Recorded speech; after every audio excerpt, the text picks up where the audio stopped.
Shalom saudara dalam Tuhan. Saudara, kali ini jawaban Agatha sangat luar biasa sampai membuat lawan bicaranya tidak berkutik. Berikut cuplikan videonya. Islam sama sekali tidak mengenal ajaran Yesus. Islam sama sekali tidak mengenal Yesus.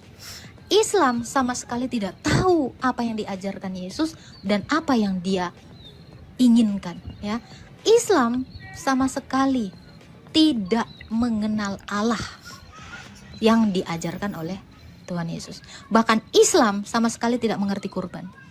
Tidak mengerti apa itu Taurat, tidak mengerti apa itu Zabur, tidak mengerti Allah kalian itu sebenarnya mengenal atau tidak nabi-nabi kalian, kecuali yang sematawayang itu. Itu yang terakhir. Kalau di ya, umat Islam karena nabi memang kalian memang cuma satu kan? enggak banyak, Kak. Loh. Ya, kami mengakui Nabi Anda kan nabi yang pertama dan terakhir toh. Kami umat Islam itu mengakui semua nabi-nabi. Oke, kerasulan nabi mereka, siapa? termasuk Nabi Isa. Oke. Sekarang saya tanya. Itu pun ada. Gini, Pak. Itu pun ada, Kak. Jadi kalau Kak Agatha bilang umat Islam tidak mengakui mereka, itu kayaknya kurang tepat sih, Kak. Maaf. Oke, ya. sekarang Karena saya tanya. Anda percaya Allah mau mengutus Isa?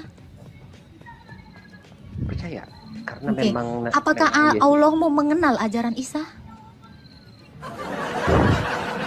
Baik, saudara dalam Tuhan, langsung kita lihat video lengkapnya. Dan buat saudara yang merasa terberkati dengan penjelasan Agatha, silahkan tekan tombol like sekarang juga. Dan juga share atau bagikan video ini supaya menjadi berkat bagi banyak orang di luar sana. Mari kita mulai tekan tombol like sekarang dan mari kita simak videonya.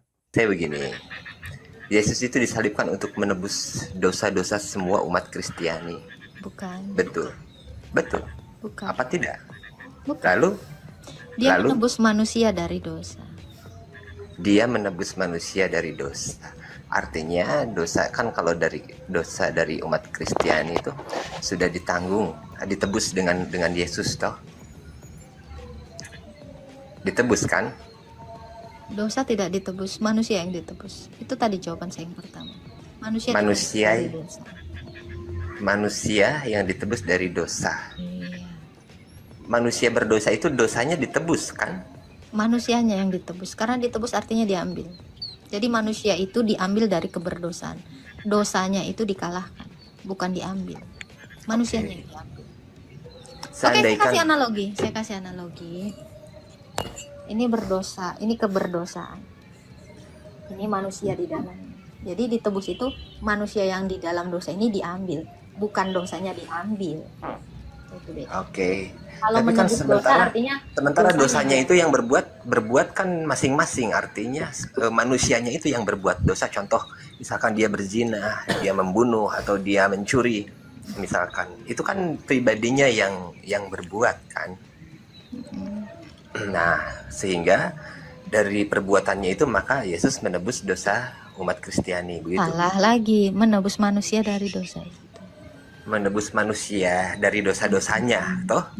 Artinya gini, Kak, pertanyaan saya berarti kalau jadi umat Kristen itu artinya tidak akan masuk neraka, artinya nggak usah sembahyang, nggak usah ngapa-ngapain, ntar juga ditebus, berarti apa gimana, Kak? Cara ini analogi saya loh, pemikiran dangkal saya, artinya karena ditebus ya sudah, tidak usah mengerjakan ibadah, tidak usah menjadi orang baik atau bagaimana? Oke. Sejak dari Adam jatuh ke dalam dosa, cara menghapus dosa itu dengan cara kurban.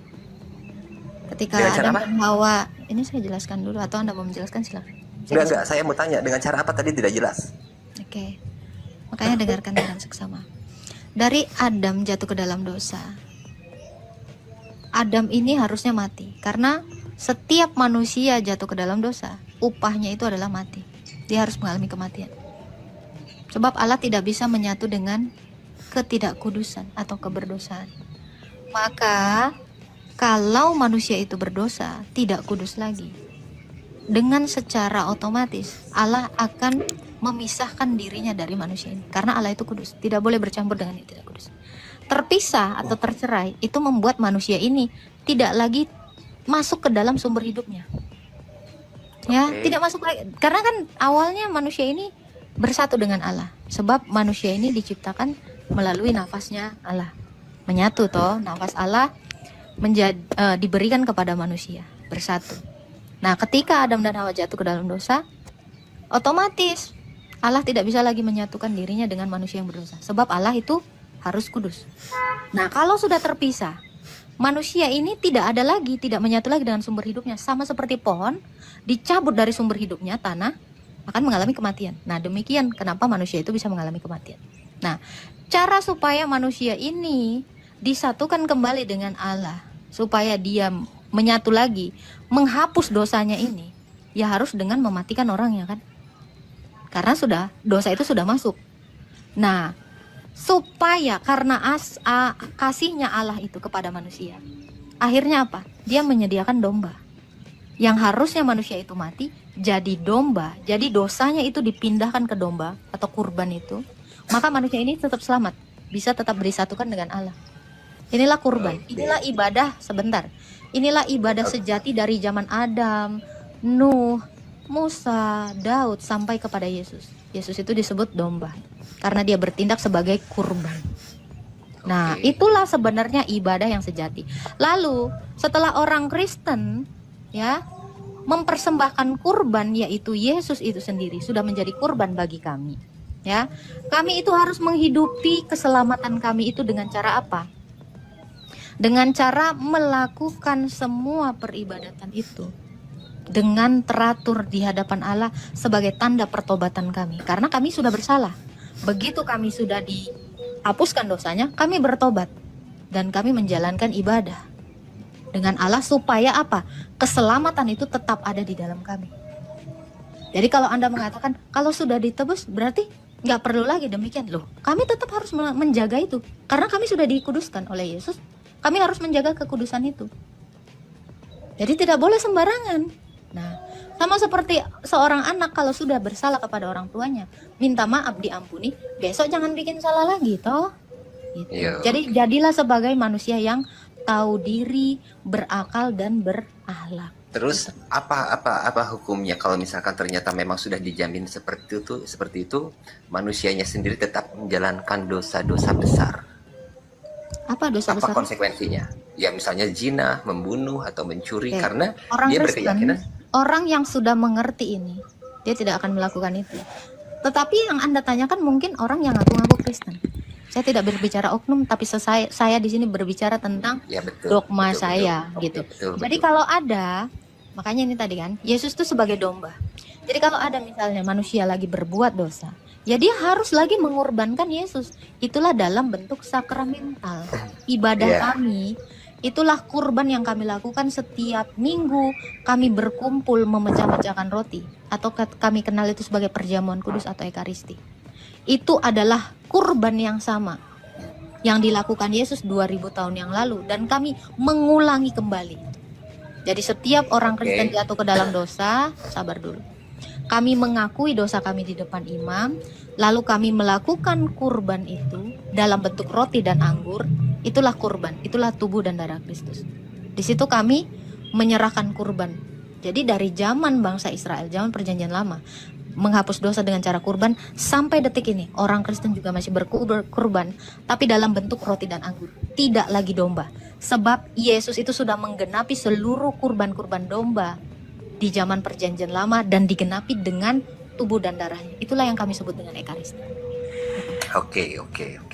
Jadi memang ya Kak ya, kebetulan saya sendiri saat ini mungkin tinggal di lingkungan di daerah yang mana banyak umat Kristennya di sini. Banyak sekali. Jadi mungkin saya juga kadang-kadang belajar sebagian dari mereka, tetapi saya belum puas sampai di sini, artinya sehingga saya juga sampai bertanya dengan banyak orang, termasuk dengan Kak Agatha malam ini. Nah Kak, kalau misalkan gini ya, kita berbicara tentang dua agama saja, karena saya Islam dan saya sekarang ada di Kristen. Artinya gini Kak, kalau agama antara Islam dengan Kristen itu tidak berjauhan Kak, berdekatan, artinya berdekatan, sama-sama ada Nabi Adam, sama-sama ada Nabi Isa, Yesus, sama-sama ada Yesus, sama-sama ada Bunda Maria dan lain sebagainya.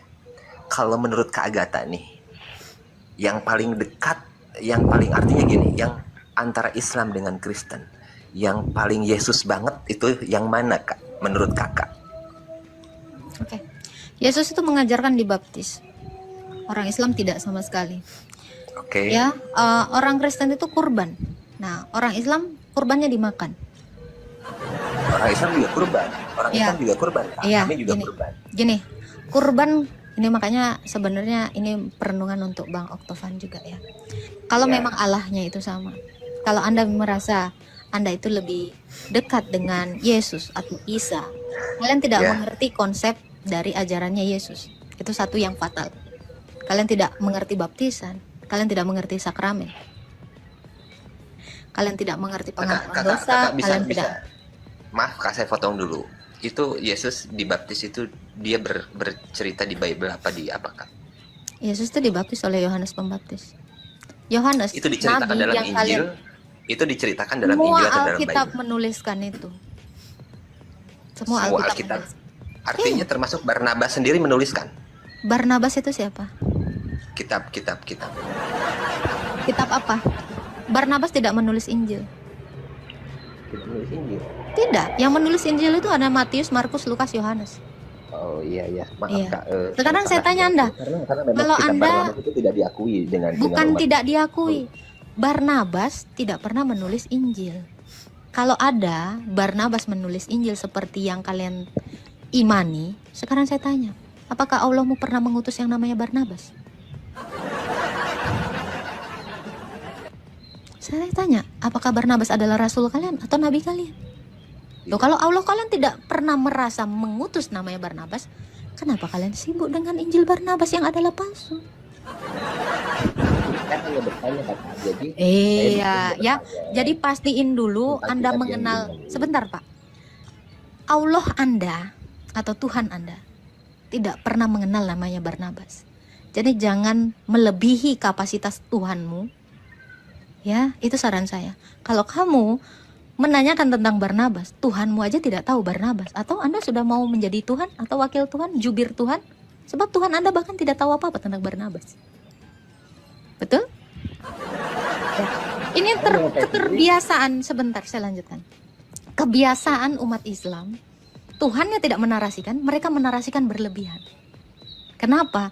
Karena terlalu nyinyirnya terhadap iman orang lain. Saya mau lanjutkan lagi, yang mana yang dekat? Tidak ada yang dekat nih. Saya lanjutkan lagi ya. Islam sama sekali tidak mengenal ajaran Yesus. Islam sama sekali tidak mengenal Yesus. Islam sama sekali tidak tahu apa yang diajarkan Yesus dan apa yang dia inginkan, ya.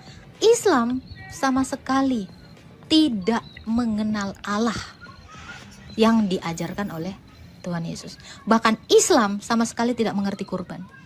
Tidak mengerti apa itu Taurat, tidak mengerti apa itu Zabur, tidak mengerti Allah kalian itu sebenarnya mengenal atau tidak nabi-nabi kalian, kecuali yang sematawayang itu.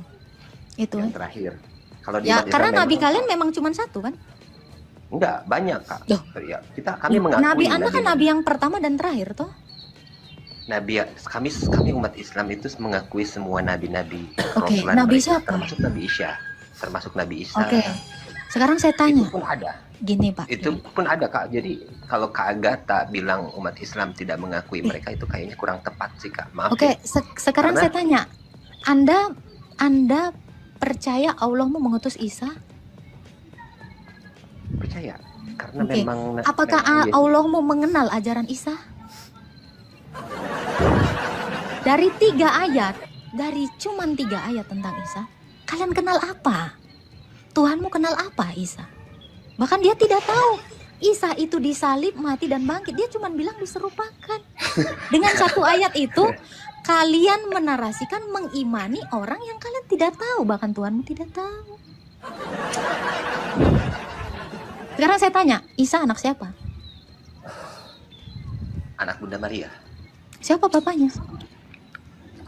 Kalau yang saya tahu bahwa Nabi Isa itu dulu hamil tanpa maaf ya, Kak, tanpa ada Nabi Isa persetubuhan. hamil?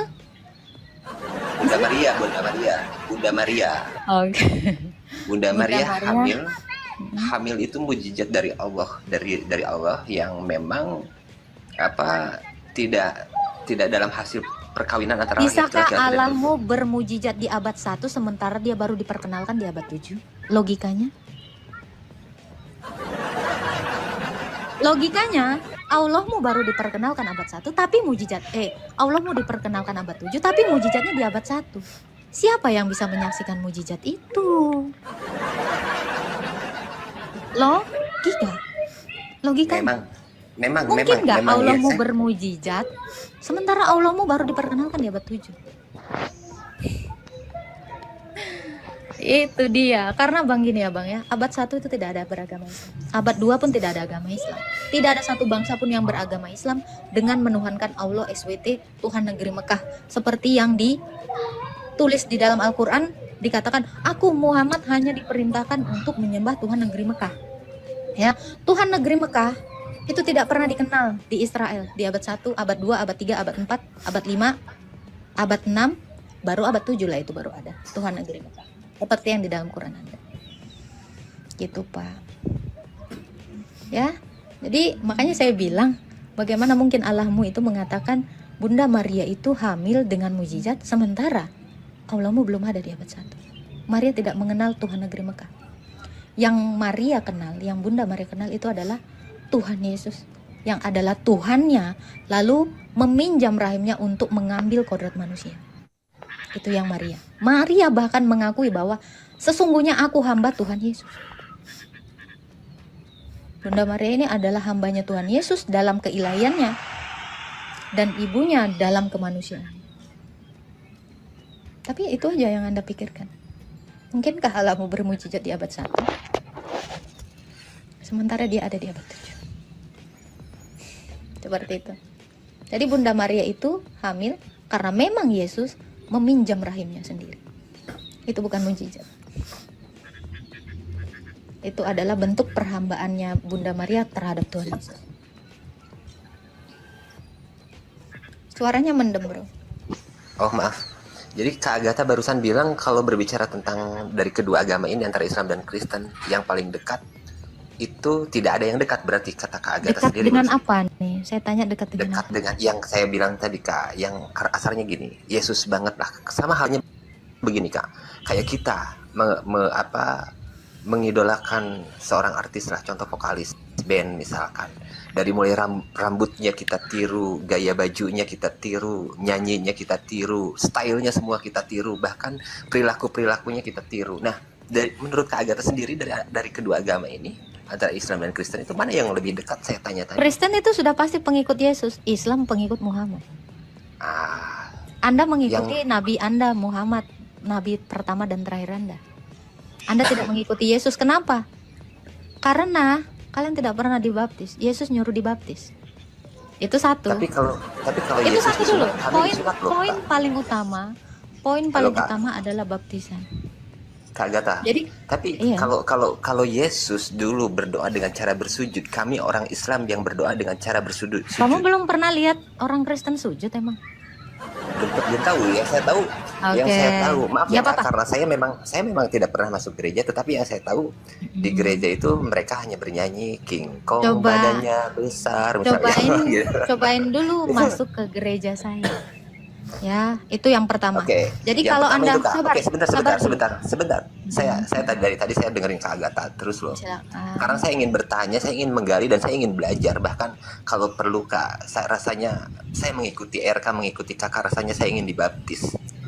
Nggak usah dibaptis. Kalau belum berlogika Anda tidak perlu dibaptis. Itu sia-sia. Oke. Makanya saya ingin belajar Kak. Itu tadi poin Satu. perenungan Anda adalah. Tadi Kak Agatha bilang. Sebentar. Kalau Poin perenungan Anda adalah, mungkin nggak Maria itu hamil adalah tanda mujizat Allahmu, sementara Allahmu baru diperkenalkan abad 7. Itu aja dulu renungkan. Loh, Jadi kalau Allah seandainya Anda Allah itu sudah Coba. ada sejak zaman Nabi Adam Kak, kalau Oke. yang saya tahu. Baik, ya. baik. Bahkan yang Oh, menurunkan begitu. Nabi Adam ke dunia ini karena Sekarang saya kesalahannya tanya. dalam sejarah Sekarang saya kami. tanya Anda, jangan dulu jauh ke Adam, ke Isa dulu ya, ke Isa Iya, yang kita kalian. fokus dulu di sini Kak. Iya, Kita fokus dulu di sini. sabar. Tadi saya lagi ngomong. Sekarang saya Tadi kan tanya lagi Anda, ngomong. sabar. Ya, ini Tadi saya maksud bilang kalau agama fokus dulu. Jangan kejauhan ke Adam, saya bilang. Anda kan mengimani nabi yang terdekat dulu. Poinnya adalah gini, Bang. Ya. Di abad 1 tidak ada yang mengenal Tuhan negeri Mekah dengan agama Islam. itu Anda harus menggunakan logika Anda. Saran saya, makanya saya bilang, Anda tidak perlu dibaptis kalau Anda belum menggunakan otak Anda. Ya? Nah, itu dia. Karena gini Bang, Abang cari di negara manapun, di bangsa manapun, survei dimanapun, sabar ya, survei dimanapun, abad 1, itu tidak ada yang beragama Islam. Itu poin yang harus Anda renungkan kalau Anda sebagai manusia berakal. Abad 2, apalagi tidak ada. Abad 3, mohon maaf. Abad 4, walau-walam. Abad 5, ya nggak tahu lagi. Abad Ini 6, Kak, ya Kak, Anda Kak, baru Kak. mengenal. Karena gini Pak, sabar. Anda harus pakai otak Anda. Saya katakan lagi-lagi Anda harus berpikir, ya. Ya, Anda harus lagi-lagi berpikir. Kalau Anda mau mencatut Tuhan saya sebagai nabi Anda, minimal izin dulu. Ya, ini saya bilang kan, sebelum kalian menabikan Tuhan saya, orang Kristen itu sudah menuhankan Yesus. Jadi kalian umat Islam jangan pernah nebeng. Ya, kalau iman kalian itu bisa berdiri sendiri, saya respect. Saya tepuk tangan. Tapi tolong jangan pernah mencatut nabi-nabi bangsa Israel. Karena ini tadi saya bilang, Allah mau seandainya dia tahu isi Mazmur atau Zabur. Di dalam Mazmur 147 ayat 19 sampai 20. Di situ Allah bangsa Israel, Allahnya Daud yaitu Yesus mengatakan, ketetapan-ketetapanku, hukum-hukumku hanya kuberikan kepada Yakub Israel, tidak kuberikan kepada segala bangsa. Mereka tidak mengenal hukumku dan ketetapan-ketetapanku. Haleluya. Andai Tuhanmu tahu isi Zabur, dia mengatakan, ingat, catat saya, kalian boleh cari, searching, Zabur 147 ayat 19 sampai 20. Allah Abraham, Ishak dan Yakub, yaitu Yesus mengatakan, saya. Nah, Anda tidak punya kapasitas di sini. Ini ya. Saya tadi dari tadi saya lagi bilang. Sekarang saya tanya Anda. Yesus itu mengajarkan di dalam Taurat Musa, ya, Kejadian 17. Anak-anak yang umur 8 hari disunat. Islam emangnya disunat 8 hari?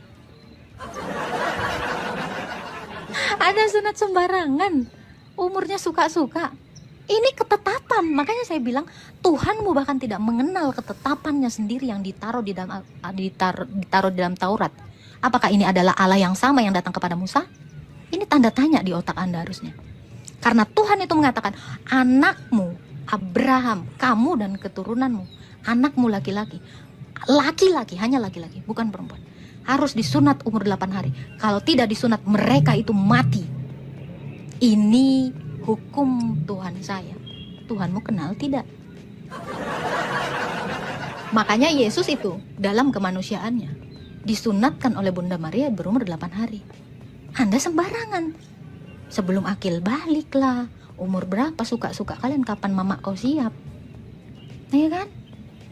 Kalian ini terbukti sekali. Tuhanmu itu tidak mengenal hukum-hukum Tuhannya bangsa Israel. Ya. Tuhanmu tidak mengenal hukumnya sendiri yang dia berikan kepada Musa, yang dia berikan kepada Daud. Kalau mengaku hanya sebagai Tuhan, semua orang bisa, sayang. Minimal baca dulu Taurat dan Zabur, Injil. Ya, ini makanya saya bilang, ini kapan hari Tuhan memberikan perintah sunat di dalam kitab? Inilah Mazmur 147 ayat 19-20. Bangsa lain tidak mengenal hukumku. Ini dia sudah katakan. Firmanku hanya kuberikan kepada Israel, Yakub. Tidak kuberikan kepada bangsa lain. Bangsa lain itu sama sekali tidak kenal, sama sekali tidak tahu hukum-hukumnya, ketetapannya. Jadi Allah kami itu memang suka banyak dikawikan. Ya, Tuhan-Tuhan KW itu memang banyak, bro. Ya, jadi jangan bilang, saya rasanya pengen dibaptis. Kenali dulu Tuhanmu. Tuhanmu tidak tahu apa-apa tentang hukumnya. Tuhanmu bahkan tidak mengenal siapa Yesus.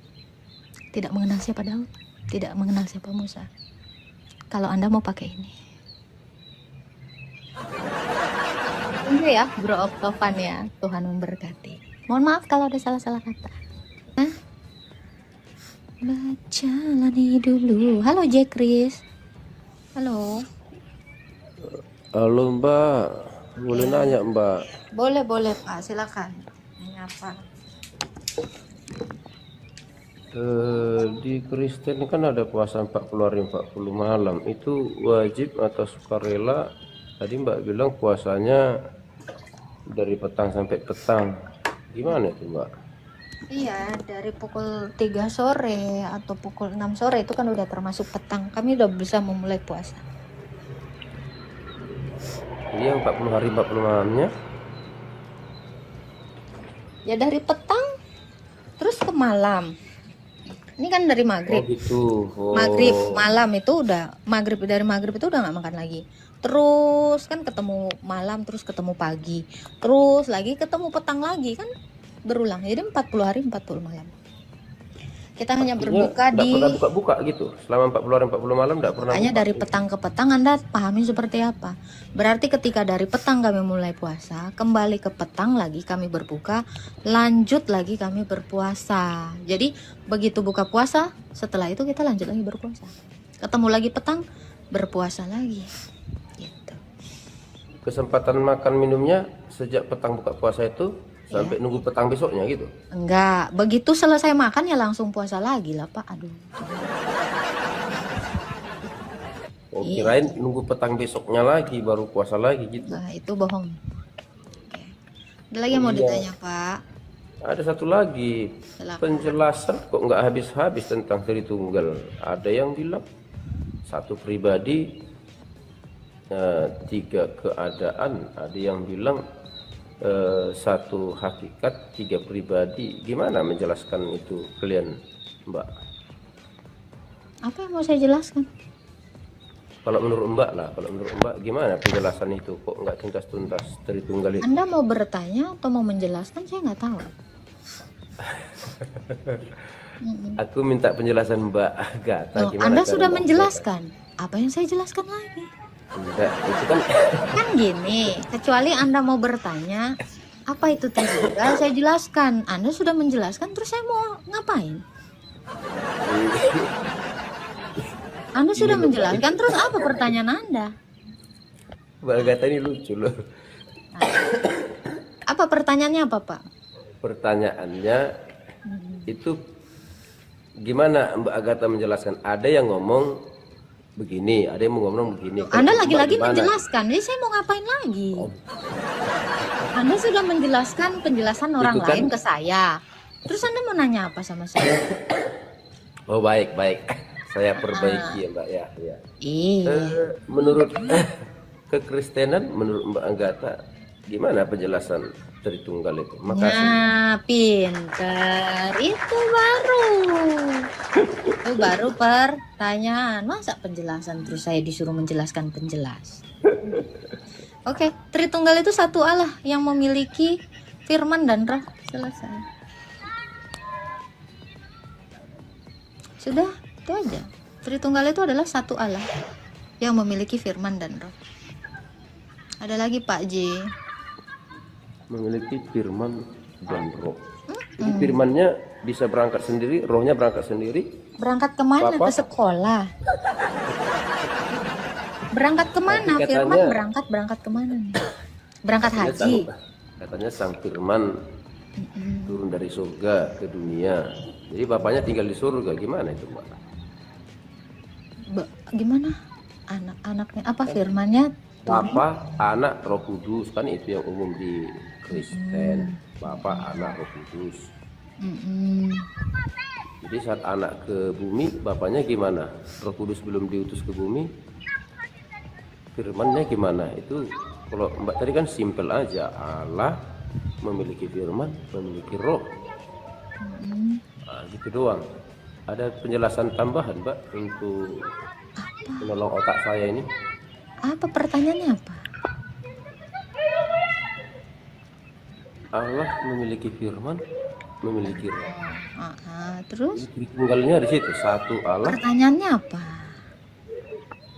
Pertanyaannya Tritunggal, tunggalnya di mana, terinya di mana? Lah itu tadi udah saya jawab. Allah yang satu itu kan tunggal, yang memiliki firman dan roh. Firmannya ini satu di dalam Allah yang tunggal tadi. Ya udah satu. 3 realita dalam satu hakikat. Itu Tritunggal. 3 realita, oh dalam satu hakikat. Oh, berarti beda dengan 3 pribadi satu hakikat, Mbak ya? Hampir sama toh. Hampir sama, tentu beda ya. Karena gini, kalau bicara tentang pribadi, banyak orang yang salah menafsirkan bahwa pribadi itu seperti satu manusia, 2, 3 manusia dijadiin satu. Maka saya tidak pernah menggunakan diksi pribadi supaya orang tidak mengira ada 3 Tuhan di situ. Makanya saya selalu mengatakan 3 realita. Oh, 3 realita. Iya, keberadaan. Tahu kan arti realita? Keberadaan. Oh iya, tahu Mbak. Oh, jadi rumusan-rumusan konsili itu kurang tepat, Mbak ya? Apa itu konsili? Saya buka-buka di... Apa itu konsili? Iya. Kalau Anda mengatakan rumusan-rumusan dalam konsili tidak tepat, Anda saja tidak mengerti konsili. Lalu tidak tepatnya di mana? Oke, apa itu konsili? Ya konsili kan ada konsili Nikea katanya. Saya nggak nanya itu, konsili. apa definisi dari konsili? Saya tidak nanya tempat dilakukan konsili. Apa itu konsili? Konsili bahasa sederhananya ya hasil rapat dari para pendeta-pendeta. Anda tidak tahu definisi konsili. Tolong Konsili dong, itu Mbak. bukan rapat. Konsili itu adalah penegasan kembali iman yang rasuli. Ya untuk penegasannya kan rapat dulu, Mbak. Bukan, Kumpul dulu, bukan rapat. dulu, diskusi dulu. Nggak ada Bukan diskusi, Mbak. rapat. Bukan rapat. Jadi penegasan atau peneguhan kembali. Berarti sebelumnya ajaran itu sudah ada, tiba-tiba ada yang melenceng, diteguhkan kembali. Jadi bukan. Itu tujuan konsili atau definisi konsili? Sekarang Apa saya itu? tanya Anda, kalau rapat itu sudah ada kesimpulan belum? Belum. Sementara konsili adalah yang sudah ada dogmanya sejak semula. Ketika ada orang yang coba rubah dogma itu, dogma ini diteguhkan kembali. Tidak bisa digoyahkan oleh ajaran-ajaran sesat atau bidat. Anda tidak mengerti konsili. Konsili bukan muktamar. Konsili itu adalah peneguhan atau penegasan iman yang semula tetap kokoh pada tempatnya, tidak boleh bergeser gitu. Jadi Anda benar-benar tidak tahu arti konsili gitu ya. Konsili itu artinya adalah tongkat pengukur. Jadi dia adalah tongkat yang mengukur segala dogma. Jadi kalau ada dogma yang tidak sesuai dengan tongkat pengukur ini, dogma itu dinyatakan bidat atau sesat gitu. Jadi yang sudah ada dia dipertahankan, diteguhkan. Itulah konsili. Bukan musyawarah. Kayaknya saya tanya, kalau rapat itu belum mencapai kesimpulan, tetapi konsili yang sudah ada itu dikembalikan kepada kodrat semula dogma itu. Itu Pak Kris. Jadi kalau Anda tidak mengerti konsili, jangan berbicara konsili di sini. Masih boleh nanya lagi, Mbak? Silakan. Itu hasil konsilinya justru membingungkan dan menimbulkan banyak pertanyaan. Artinya apa? Kan ada gambar resminya kita bisa Itu Google. hasil konsili apa? Ya konsili kan merumuskan. Kalau ada rumusan ada Loh, hasil. bukan. Konsili itu bukan merumuskan, penegasan Oh iya, kembali. Anda penegasan. nggak Baik, nyampe. baik, ya, baik. Iya, sorry. Penegasan. Masa Anda jangan saya bilang otak yang setengah ya. Karena saya menjelaskan berkali-kali Anda masih gagal paham. Iya, penegasan. Jadi Penegasan kembali. penegasan kembali. Ya. Artinya yang sudah ada. Berarti ditegaskan yang lagi. semula sudah ada. Dok. Ya. Itu kan banyak beredar gambar resminya.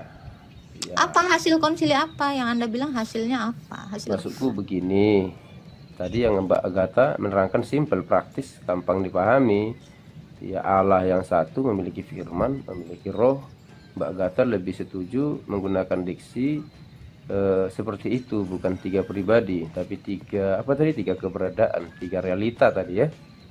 Iya, itu justru saya lebih setuju Mbak Agatha. Tapi Anda setuju atau tidak setuju, Anda bukan bagian dari konsili karena konsili itu sudah selesai. maksudku Ya, gitu ya Pak narasi Jekris. Anda narasi mau Mbak setuju Agatha. tidak setuju tidak berdampak terhadap apa yang diajarkan Yesus. Karena ajaran Yesus itu tanpa Anda, tanpa ada persetujuan siapapun, itu tetap teguh. Itulah yang namanya kebenaran yang absolut. Maksudnya penjelasan Anda langsung ke Mbak Agatha lebih pertanyaan aja, Pak. Jangan coba-coba mengkoreksi apapun di sini. Karena Anda tidak mengerti apapun. Bertanya aja porsi Anda. Anda cukup bertanya. Hanya itu yang yang mau saya mampu Anda. tanyakan kan, kalau di gambar yang resmi ada gambar segitiga itu di tengah-tengah ada Gambar tulisan apa? Allah. Gambar resmi apa? Gambar resmi yang menjelaskan tentang Tritunggal tadi loh Mbak. Satu Gambar resmi? hakikat, Di satu mana ada gambar esensi, resmi? disampaikan, diedarkan kan gitu. Untuk Diedarkan. memudahkan. Ada yang gambar segitiga itu loh Mbak, cuman nggak bisa saya tunjukkan. Anda Yang nanya di aja, tengahnya- Anda nanya aja, nanya apa? Yang saya jelaskan makanya. Anda nggak usah Bapak- menjelaskan karena Anda nggak jelas. Orang Anda nggak jelas kok mau menjelaskan. Anda kan di sini mau bertanya. Bukan Kalau Anda menjadi- mau iya, Mbak. menjelaskan, Artinya Anda harus mengerti. supaya pertanyaan saya ini jelas, Mbak paham, Mbak Agatha pahami kan gitu. Disebutkan di sana Bapa bukan anak, anak bukan Roh Kudus. Gimana itu Mbak? Apanya gimana? Oh gitu, berarti saya salah menanya, menanyanya Nggak, sama yang apanya yang gimana? Kalau dibilang Bapak bukan anak, terus kok gimana apanya? Bapa bukan anak, anak bukan Roh Kudus, tapi ketiganya satu. Apakah itu tadi esensi, penjelasan satu saya? hakikat. Gini. Enggak, saya Tadi kan membandingkan penjelasan Mbak tadi simple, praktis, gak. nggak nyambung kok, kan udah saya bilang tadi. Bapa itu adalah satu Allah yang dia di dalamnya ada firman, ada roh. Jadi firman dan roh ini satu di dalam Bapa. Saya tidak pernah mengatakan ya Tritunggal itu Bapa bukan anak. Itu bukan opsi dari penjelasan Tritunggal. Karena Tritunggal itu adalah tiga realita berbeda dalam satu hakikat. Kalau dikatakan tiga realita berbeda, saya tidak perlu lagi menjelaskan realita Bapak bukan realita anak. Ini kan sudah tepat gitu. Tiga realita berbeda, yaitu Bapa, Firman, dan Roh dalam satu hakikat. Anda saya harus ngajarin pakai celana, pakai celana, masukkan dulu kaki kiri, kaki kanan. Kan nggak gitu, Bang. Kan ini udah jelas ya. Tiga realita berbeda dalam satu hakikat. Saya juga nggak perlu lagi ngomong Bapak bukan anak, anak bukan anak. Ini udah dikatakan tiga realita berbeda kok. Ini nyampe ya. Saya nggak perlu ngajarin Anda cebok nak, ambil batu, gosok-gosok, ambil batu satu lagi, gosok-gosok, sampai 3 kali ya nak, kan nggak gitu ya nggak guys Ani?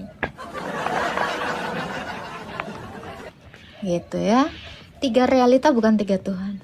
Tiga realita itu tiga keberadaan dalam satu hakikat Allah. Itulah Bapak. Silakan Pak J. Ada lagi yang mau ditanya? Mantap penjelasan Mbak Agatha, tapi saya tangkap beda dengan konsili Nicea itu Bu ya. Makasih ya. Apa isi konsili ini saya?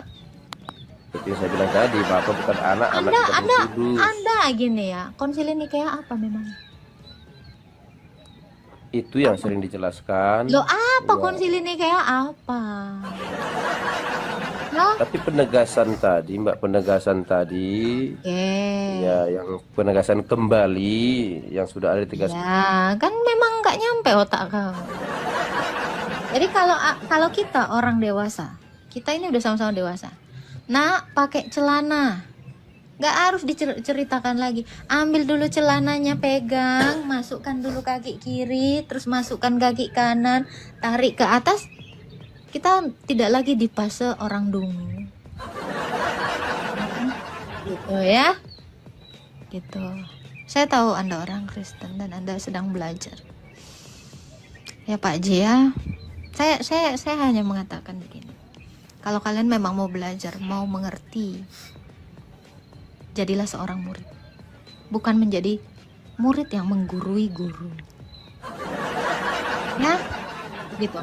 Kalau kamu seorang murid mau belajar, jadilah kamu seperti murid, bukan menggurui. Ya, kasihan Le. Oh, soalnya Yesus tuh nyuruh kita dimuridkan, bukan digurui. Jadi porsimu lakukan. Ya. Halo. Halo, Le. Oh, Kak Agatha, Ya, silakan Kak. mau bertanya Kak. Silakan Kak Viola. Ini kan saya ini kan lagi dari Islam mau masuk ke Kristen ini Kak, sudah berjalan hampir 1 bulan ini Kak. Karena suruh Bapak Pendetanya itu bulan Maret itu kan pembaptisan, tapi saya ini kok agak goyah gitu Kak.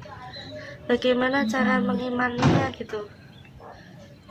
Goyah, maksudnya goyah gimana nih? Udah mau masuk Kristen goyah. Balik lagi aja ke Islam, Kak. Enggak, maksudnya kayak Gimana? untuk memantapkannya itu caranya gimana? Udah belajar dengan apa ketentuan itu sudah lama sih Kak, cuman baru ke gereja, berjalan ke gereja itu baru-baru ini gitu. Cara memantapkannya itu gimana gitu. Kemarin kan ada yang tanya juga sih di roomnya Kak Agatha itu, katanya suruh apa memantapkan dulu dan keburu baptis, itu gimana Kak itu? Iya, kenal dulu sama Tuhan. Kita harus mengenal dulu seperti apa Tuhan itu. Apa yang kita harapkan dari Tuhan. Dan Tuhan kita itu, benarkah Dia Maha Kuasa? Benarkah Dia menjanjikan apa yang kita inginkan? Kita cari tahu dulu, apakah Tuhan saya ini bisa membangkitkan saya? Itu, jadi kakak itu harus mengenal dulu hakikat ilahi itu seperti apa. Jangan diburu-buru dibaptis gitu. Pastikan kakak tahu bahwa Yesus itu bisa menghidupkan kakak ketika kakak mati nanti. Itu. Makanya kakak harus kenal dulu. Apa yang mau kakak tanyakan tentang Tuhan Yesus? Boleh? Ya saya itu kan sudah mantep gitu Kak, tapi kayak takut gitu kalau masih mau dibaptis, itu agak takut gitu ke dosa-dosa Takutnya saya kenapa? gitu, dengan dosa-dosa saya gitu loh Kak. Justru ketika kakak dibaptis, di situ dosa kakak itu dikuburkan bersama-sama dengan penguburan Yesus. Jangan takut menghadapi baptisan. Justru baptisan itu adalah pintu gerbang Anda menuju kepada keselamatan. Masa kita mau masuk ke dalam keselamatan kita takut? Baptisan itu pintunya. Pintu gerbang kita masuk ke dalam Yesus. Justru di dalam baptisan itu, dosa kita yang dulu itu dikuburkan dan tidak dipandang lagi oleh Tuhan Yesus. Makanya setelah dibaptis, kakak itu harus melakukan kurban. Itulah yang dikatakan ekaristi atau perjamuan kudus. Nah, setelah kakak mengakui dosa-dosa kakak itu akan dihapuskan. Dan Yesus yang bertindak sebagai kurban penghapus dosa, sudah menghapuskan dosa kakak ketika kakak melakukan perjamuan kudus selesai dibaptis. Gitu. Iya, jadi kita diselamatkan ini melalui seluruh sakramen. Dari sakramen itulah kita ini disatukan dengan Kristus secara rahasia kerajaan sorga. Itu. Makanya penting kakak itu mempelajari sakramen.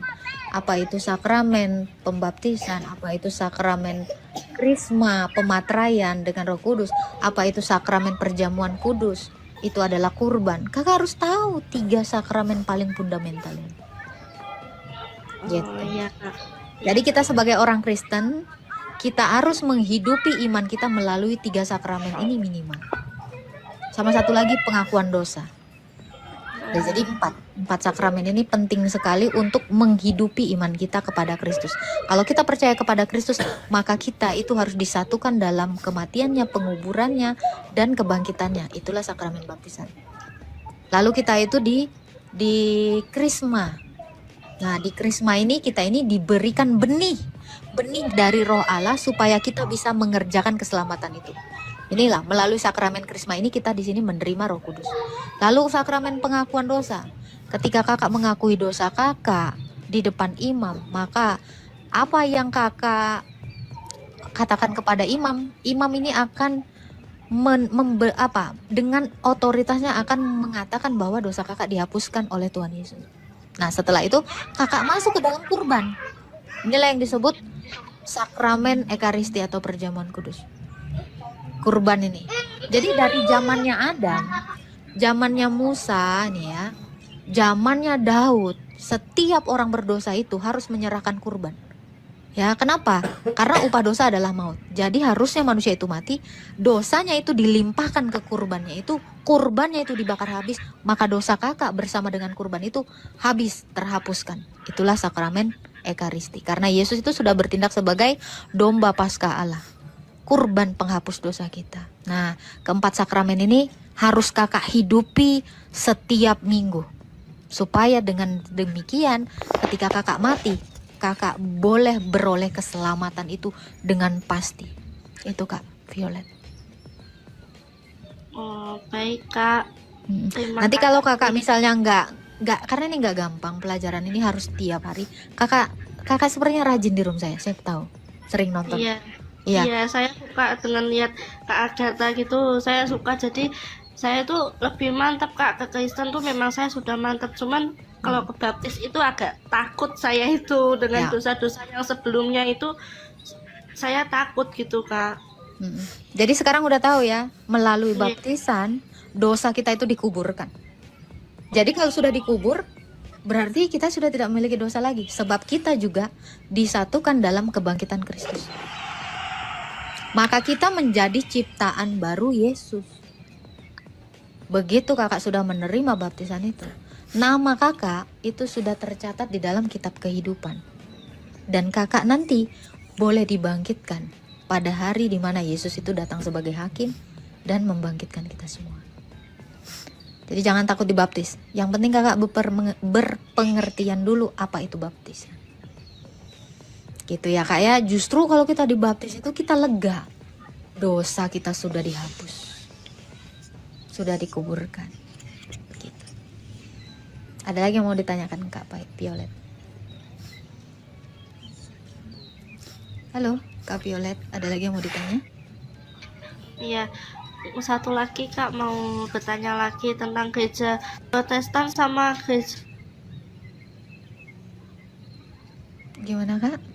Putus Kak? Ini teman-teman suara saya ada nggak? Mungkin kakak ini putus-putus suaranya. Halo? Halo. Iya, Kak silakan mau diulang. tanya, itu gereja ortodoks sama gereja Protestan itu cara bedainnya itu gimana ya Kak ya? Kita tidak usah membeda-bedakan gereja. Ya, tetapi kakak kalau mau dapat sakramen yang lengkap, kakak bisa dapatkan di gereja ortodoks. Kalau di Protestan itu juga gereja, dan itu juga sama-sama muridnya Kristus. Tapi mungkin kesulitan, banyak teman-teman yang di bawah ini sulit mendapatkan sakramen pengakuan dosa, sakramen Ekaristi itu lebih sering ya tiap minggu. Mungkin seperti itu. Jadi hanya bedanya adalah di Protestan itu hanya ada 2 sakramen, baptis dan sakramen perjamuan kudus. Tetapi di ortodoks itu ada 7 sakramen seperti yang diajarkan Yesus dan para rasul. Gitu Kak. Ya, baik Kak. Terima kasih atas ilmunya. Sama-sama. Kakak harus dapat 4 sakramen ya minimal ya. Ini ya. Ya, nanti karena 3 lagi itu keimamatan, perkawinan dan perminyakan atau eksorsim. Ini 3 lagi, ini dalam kasus-kasus tertentu bisa kakak dapatkan. Kalau misalnya kesambet, nah boleh itu sakramen eksorsim. Keimamatan mungkin kakak nggak bisa jadi imam, sebab itu hanya laki-laki yang ditahbiskan saja. Lalu sakramen perkawinan, kakak itu juga harus mendapatkan sakramen perkawinan kalau kakak menikah. Berarti kalau saya sudah menikah dulu di secara Dilakukan agama sakramen. Islam, berarti ini dilakukan lagi. Iya, jadi kakak itu bisa dapat 5 sakramen ini. Seperti itu. Iya. Ada lagi yang mau ditanyakan Kak Violet? Baik Kak, matur suwun, terima kasih ilmunya. Sama-sama, Tuhan memberkati. Oke, halo Iqbal. Halo, selamat sore Kak. Selamat sore. Ya, Yang mau ditanya Pak.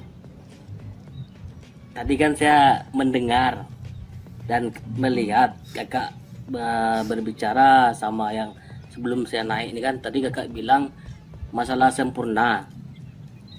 Sebelum itu kakak bilang tadi firman itu adalah Allah bagi kakak kan. Bukan bagi saya, itu dogma saya di dalam Yohanes 1 ayat 1. Ya, itu Firman dalam itu kitab ya, dalam kitab. Iya, itu penjelasan Tuhan seperti itu. Ya, firman itu adalah Allah. Ya, Iya. berarti yang bilang apa nama itu, yang Yesus ini siapanya firman? Apa Pak? Saya nggak ngerti pertanyaan. Tidak, tadi kan kakak bilang firman itu adalah Allah. Ya. Jadi bapak siapa namanya tadi? Bapaknya Yesus. Ini yang botol di bawah ini ya. Matilah 40 hari 40 malam puasa. Bang, Anda juga selama sebulan berpuasa kan buka puasa. Aduh, umbi-umbian ya.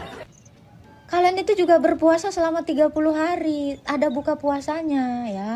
Jadi kami orang Kristen juga ada buka puasanya, tapi nggak pakai sahur ya sayangnya. Betul sekali. Silakan Pak. Kalian baik banget. Jadi gimana itu tadi kak? Gimana apanya Pak? Ya tadi kan firman Yesus itu menyerupai firman. Apa kebalikannya tadi tuh? Nggak seperti itu. Anda aja nggak ngerti apa yang Anda bicarakan. Saya apalagi lupa saya. tadi kak. Yang pertama kan kakak bilang tadi Yesus itu adalah firman itu adalah utusan Yesus itu adalah utusan dari firman gitu kan, menyerupai. Enggak, saya nggak ngerti apa yang Anda katakan. Saya tidak pernah berkata seperti itu, Pak. Coba ini ya, disusun lagi kata-katanya jadi membentuk satu kalimat yang baik gitu.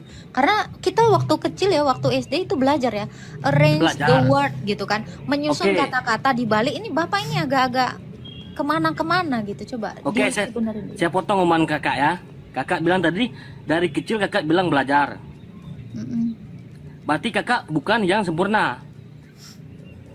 Nggak ada hubungannya Pak, belajar dengan Enggak, sempurna. kayak gini kak. Berarti kalau kakak kalau udah lahir kan berarti bukan sempurna. Karena apa? Belum mencukupi. Masih banyak kekurangan. Bukan masih banyak kekurangan ya Pak. Manusia itu secara ilmu pengetahuan, kepalanya ya, ini otaknya, Ya. ini berkembang Pak, bukan nggak sempurna. Kan Tuhan. Masa ya? Ini kak, Bapak lulus ini apa dari sayang? Sebentar, Bapak lulus iya, apa? ini kan dari kecil saya bilang tadi kak. Kakak kan bilang dari kecil kita harus belajar gitu. Iya Pak, Bapak Berarti- belajar dari kecil untuk cara menyusun kata-kata? Iya betul, saya belajar. Oke, coba susun dulu kata-kata Anda Pak. Tadi kan kakak bilang lahirnya masih belajar. Berarti katanya belum sempurna. Oke, sekarang saya tanya, Anda sudah besar? Udah. Oke, udah punya berarti anak. udah berkembang ya isi kepalanya ya. Ya, karena saya Oke, lahir. coba susun dulu belum kata-kata sempurna. Anda yang benar. Kalau udah besar, ayo sayang, bisa yuk. Gimana? Gimana? Susun dulu kata-katanya yang bagus sehingga 1.200 orang menangkap di sini apa yang Anda Enggak, katakan. saya kayak gini loh. Ini kakak bilang kan, bilang dari kecil belajar kan, iya kan? Berarti belum sempurna. Kalau udah yang belum kakak sempurna nggak dalam belajar. belum sempurna dalam hal apa, Pak? Iya, belum sempurna. Arti sempurna jangan belum apa yang sempurna tahu nggak? Nggak sempurna sama sempurna tahu nggak arti beda kata, arti bahasa. Sempurna dalam berpikir dengan sempurna dilahirkan sebagai manusia, kodratnya sempurna. Ini dua hal yang berbeda saya. Tidak, ya kita ibaratnya ya. Iya, kan saya udah bilang. Kalau kamu bicara kodrat manusia dilahirkan sempurna, berarti dia lengkap, ada kupingnya, ada bibirnya. Makanya ketika dokter ya melihat, anaknya, wah anaknya lahir sempurna. Kenapa? Karena lengkap semuanya secara kodrat manusianya lahir sempurna. Otak manusia itu berkembang sehingga butuh pelajaran. Makanya saya bilang konteksnya apa dulu? Aduh Tuhan, saya kayak ngomong sama anak PAUD. Bapak ini udah dewasa, udah sekolah, ya. perkembangan cara berpikir itu manusia itu terus namanya perkembangan, berarti berkembang. Tetapi kelahiran dalam kodrat manusia sempurna itu ketika dia dikatakan lengkap, bukan cacat. Aduh Tuhan, sekolah di mana kau nak? Berarti Yesus itu dilahirkan tidak sempurna juga. Berarti dia diajarkan juga. Ya kan? Anggaplah gitu Pak. Sekarang saya tanya, nabimu itu sempurna nggak Pak? Coba. Nih saya terlalu gampang loh Pak, tapi saya nggak mau barbar Pak. Insya Allah akun saya ini tegak 70 tahun ya teman-teman ya. Aduh Tuhan. Ya udah kayak gini aja Kak ya, kalau prinsip saya ya. Ini banyak juga yang nonton kan. Agama kakak, agama kakak, agama kami, jangan agama kendor. Ya udah, jadi halo, Dian New Live. Halo. Halo, selamat sore Kak. Selamat sore Pak. Silakan, ada yang mau ditanyakan Pak. Ya, lalu aku agak penasaran sih soal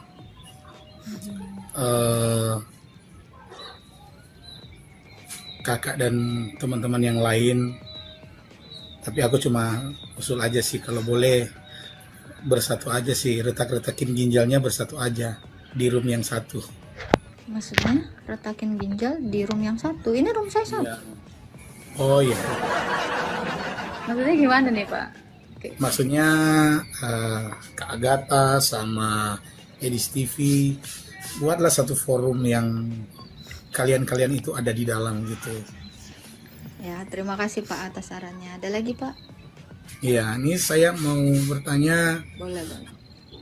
soal, kalau saya mau bertanya soal Muslim nanti saya di-kick keluar karena nggak boleh tanya yang itu. Itu bukan iman kita tidak boleh. Iya. Kecuali ada narsumnya orang Islam di sini. Saya mau tanya soal Kak Agatha itu berpuasa 40 hari ya? Iya, bukan saya. Semua orang Kristen itu berpuasa 40 hari 40 malam. Dalilnya untuk berpuasa itu apa ya Kak? Iya, kita itu diperintahkan sama seperti Kristus. Karena Ya, maksudnya, murid itu juga berpuasa 40 hari menjelang kematiannya Kristus. Ada perintah Juga orang Kristen ada dong, sama seperti Yesus itu berpuasa 40 hari 40 malam ketika mengalami masa pencobaan itu sebelum dia disalibkan. Maksudnya begini, memang itu sama seperti Yesus berpuasa, tapi ada perintahnya enggak? Ada dong, makanya kenapa orang Kristen itu bisa berpuasa, karena Rasul itu mengajarkan itu. Oh, kalau kami berpuasa juga sih Kak, cuman enggak 4 hari seperti itu. Ada juga orang-orang yang memang ketika dia memiliki sebuah dari Tuhan apa yang dia harus lakukan, dia juga berpuasa. Ada yang berpuasa 3 hari, puasa Easter, ada yang berpuasa seminggu. Tetapi di kami sih tidak diharuskan untuk berpuasa 40 hari. Menurut Kak Agatha gimana itu? Oke, ini diperintahkan karena dalam kalender perayaan iman orang Kristen, kalender gereja, itu memang mengharuskan dan mewajibkan kami untuk berpuasa. Perintahnya itu ada di 1 Timotius ini ya, dikatakan latihan badani gunanya terbatas, tetapi ibadah itu berguna untuk hari ini dan untuk yang akan datang, sebab mengandung janji-janji dari Allah yang akan menyelamatkan kita. Jadi ini ada dalil. Jadi setiap kali kita berpuasa itu ada kalender-kalender kapan itu kita mulai puasa itu, dan ini dilakukan oleh para rasul sejak semula. Nah, caranya ini, ini tertulis di dalam kitab Didaki. Seperti apa? Itu ada di dalam kitab Didaki, bukan dalam kitab kanon yang kita kenal sebagai Perjanjian Lama dan Perjanjian Baru. Ini juga kitab yang ditulis oleh para rasul. Itu dalilnya di situ. Jadi itu adalah perintah dan kewajiban orang Kristen. Oh siap. Yang terakhir saya mau tanya ini, Kak Agatha dari sejak kecil itu Kristen atau udah? Anda hanya bertanya saja tentang teologi, bukan menanyakan tentang diri saya. Karena siap. saya tidak memberitakan diri saya, namun saya memberitakan firman Tuhan. Fokuslah kepada firman Tuhan, fokuslah menghidupi imanmu di dalam Kristus, bukan fokus terhadap orang lain. Oke, pas Kak, makasih. Ya, Tuhan memberkati Pak Dian. 10 hari ya? Iya, bukan saya. Semua orang Kristen itu berpuasa 40 hari 40 malam. dalilnya menghilangkan. untuk berpuasa itu apa ya Kak? Iya, kita itu diperintahkan sama seperti Kristus. Karena Iya, maksudnya murid-murid itu juga berpuasa 40 hari menjelang kematiannya Kristus. Maka ada kita juga perintahnya orang nggak? Kristen ada dong, sama seperti Yesus itu berpuasa 40 hari 40 malam ketika mengalami masa pencobaan itu sebelum dia disalibkan. Maksudnya begini, memang itu sama seperti Yesus berpuasa, tapi ada perintahnya nggak? Ada Harus dong, makanya kenapa orang Kristen itu bisa berpuasa, karena Rasul itu mengajarkan itu. kalau kami berpuasa juga sih Kak, cuman nggak 4 hari seperti itu. Ada juga orang-orang yang memang ketika dia memiliki sebuah dari Tuhan apa yang dia harus lakukan, dia juga berpuasa. Ada yang berpuasa 3 hari, puasa Easter, ada yang berpuasa seminggu. Tetapi di kami sih tidak diharuskan untuk berpuasa 40 hari. Menurut Kak Agatha gimana itu? Oke, ini diperintahkan karena dalam kalender perayaan iman orang Kristen, kalender gereja, itu memang mengharuskan dan mewajibkan kami untuk berpuasa. Perintahnya itu ada di 1 Timotius ini ya, dikatakan, latihan badani gunanya terbatas, tetapi ibadah itu berguna untuk hari ini dan untuk yang akan datang. Sebab mengandung janji-janji dari Allah yang akan menyelamatkan kita. Jadi ini ada dalil. Jadi Terima kasih, Kak. setiap kali kita berpuasa itu ada kalender-kalender kapan itu kita mulai puasa itu. Dan ini dilakukan oleh para rasul sejak semula. Nah, tata caranya seperti kami yang ini, tidak berpuasa tata gimana Kak? caranya ini tertulis di dalam kitab Didaki. Seperti apa? Itu ada di dalam kitab Didaki. Bukan dalam kitab kanon yang kita kenal sebagai Perjanjian Lama dan Perjanjian Baru. Ini juga kitab yang ditulis oleh para rasul. Itu dalilnya di situ. Jadi itu adalah perintah dan kewajiban orang Kristen. Oh siap. Yang terakhir saya mau tanya ini, Kak Agatha dari sejak kecil itu Kristen atau udah? Anda hanya bertanya saja tentang teologi, bukan menanyakan tentang diri saya. Karena siap. saya tidak memberitakan diri saya, namun saya memberitakan firman Tuhan. Fokuslah kepada firman Tuhan, fokuslah menghidupi imanmu di dalam Kristus, bukan fokus terhadap orang lain. Baik, Oke, teman-teman, Pasca. videonya kita Makasih. sudah Ya, simak Tuhan memberkati apa Pak yang Dia. barusan dibahas dan dibicarakan oleh apologet Kristen bersama dengan penanya ya yang mempertanyakan tentang iman Kristen dan juga yang mencoba mencari persamaan antara Yesus dengan Nabi Isa. Nah, saudara dalam Tuhan ya, sangat luar biasa jawaban-jawaban yang disampaikan oleh apologet Kristen. Tentunya ya ketika dia menjelaskan iman Kristen, terutama tentang siapa Yesus Kristus, ya pastinya memberkati kita, ya menguatkan iman kita dan memberikan kita pengertian baru gitulah, ya. Nah, saudara dalam Tuhan, penjelasan yang sangat-sangat luar biasa ya. Apalagi ketika beliau menjelaskan bahwa Yesus Kristus tidak mungkin disamakan dengan Nabi Isa gitu. Karena ya apa yang dicatat oleh Alkitab dengan apa yang dicatat oleh Al-Qur'an tentang Nabi Isa ya itu jauh berbeda ya. Terutama status mereka gitu loh. Yesus dipercaya oleh orang Kristen sebagai Tuhan dan Juru Selamat. Sementara Nabi Isa di dalam Islam itu hanya seorang nabi gitu loh.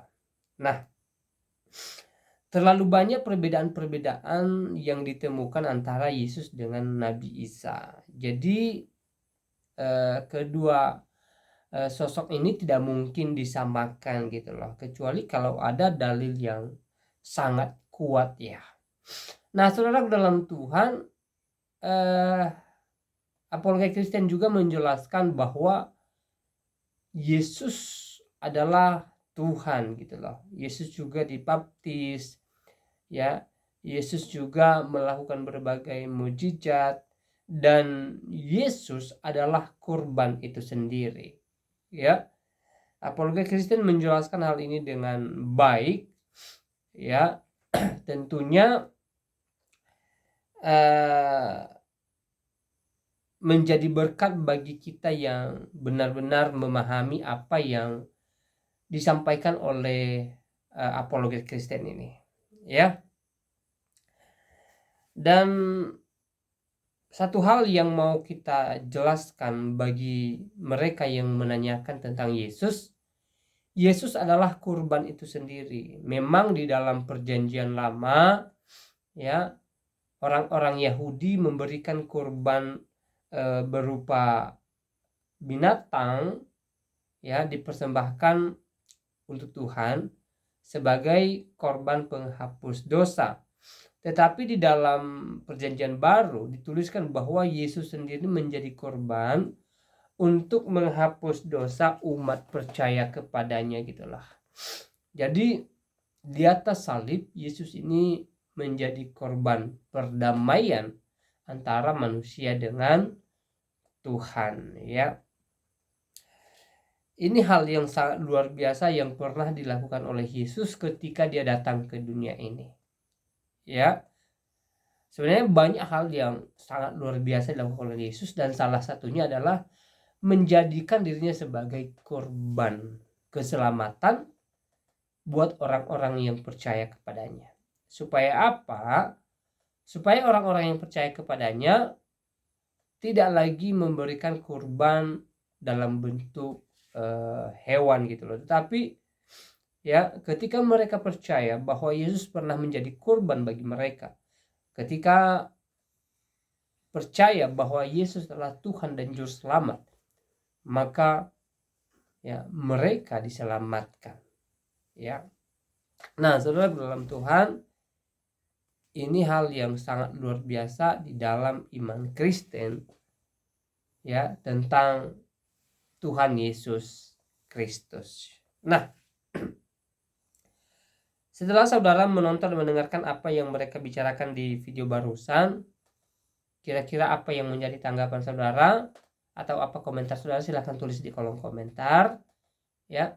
Tuliskan komentar yang baik, yang positif, terutama komentar yang memuji muliakan Tuhan, dan juga komentar-komentar yang memberkati kita sekalian. Dan jangan lupa tekan tombol like dan share atau bagikan video ini supaya menjadi berkat bagi banyak orang. Salam Tuhan, kiranya Tuhan Yesus memberkati kita semua. Shalom.